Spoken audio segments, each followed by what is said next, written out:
Hiya! So in this video I will be answering evaluation question 7, which is, looking back at your preliminary task, what do you feel you have learned in progression from it to your final production? So these are my preliminary productions, a magazine of the school and education genre. And these are my final productions, a magazine of the rock and metal music genre.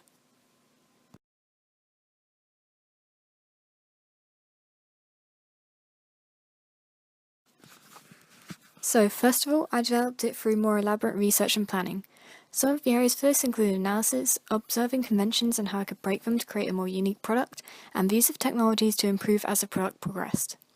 For instance, my skills have developed as I've progressed in this course as I gain more knowledge of Photoshop tools. I also worked on making it more of my own unique creation.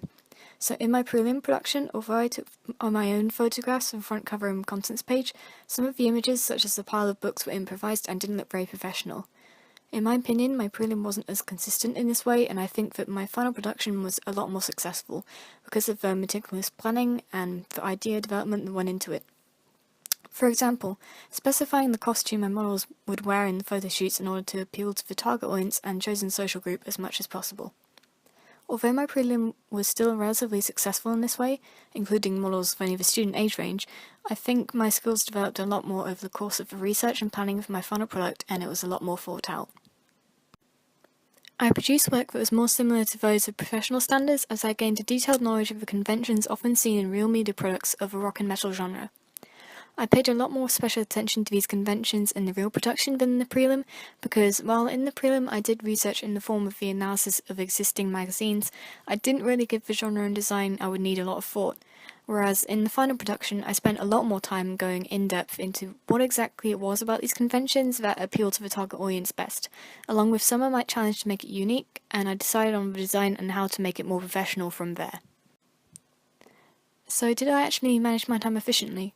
In terms of time management, I think I used the time I had to complete my final product a lot more effectively. I dedicated the same amount of time to each page, making sure to establish a secure colour scheme and font styles so that I could ensure consistency. I think I managed time a lot better than in my prelim, because while in my prelim I did complete the tasks on time, I don't think it was as well planned as it could have been, and the features of the product were mostly improvisation, such as the colour scheme. Whereas in my final production, I knew my deadlines and the research I would need to complete prior to the production, and so dedicated time accordingly. Next, I want to talk about the actual construction of my productions and how they differ due to the developments in my skills. So, how did my skills develop through the use of hardware and software, and how is this improvement evident in my final production compared to my prelim? Although I used Photoshop in the production of both my prelim and my final product, I believe that my skills in using the program still developed a great deal in between. I used InDesign for part of the construction of my double-page spread. Despite the fact that I didn't use it in the final production, I still gained some valuable experience through using it. Like I talked about in my evaluation question 6, I used quite a variety of hardware that enabled me to create a more professional product. This included the cameras for my photoshoot, the Canon 1200D and the 600D, along with computers I used to construct the magazines for Apple Mac and the standard PC. Now let's look at a few direct comparisons between the preliminary and the final production's front cover. Firstly, I used more complex and detailed page layouts and designs. I moved away from the simple idea of a primary and secondary font and simple masthead. In my real production, I stylized the design a lot more depending on the genre of rock and metal music, for example the scratch lines going from the masthead to connote the aggressive nature of the music. Although the sophisticated font I used in my prelim was suitable because it was a school magazine, I don't think the alignment of the text and the overall page layout was very attractive. It looks quite basic and not very appealing compared to some of the professional school magazines that I have seen.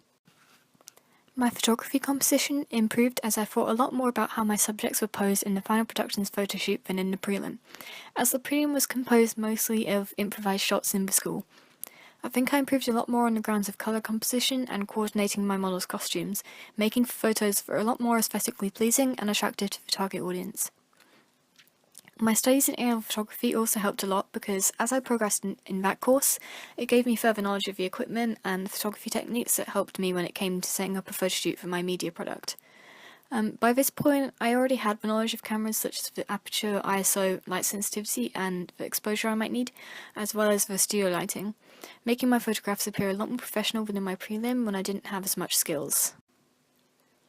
I also thought a lot more about the mise-en-scène. Rather than going to random locations with out-of-place backgrounds for photographs, I made sure to have a professional studio setup, which enabled me to have a lot more control over what I conveyed through the photos. I did consider props such as a microphone or a guitar, but unfortunately I didn't have such items available. Even so, I think my skills definitely developed in terms of these elements from the production of my prelim to the final media product. My use of fonts developed from my prelim to my final production because I thought more carefully about what I chose.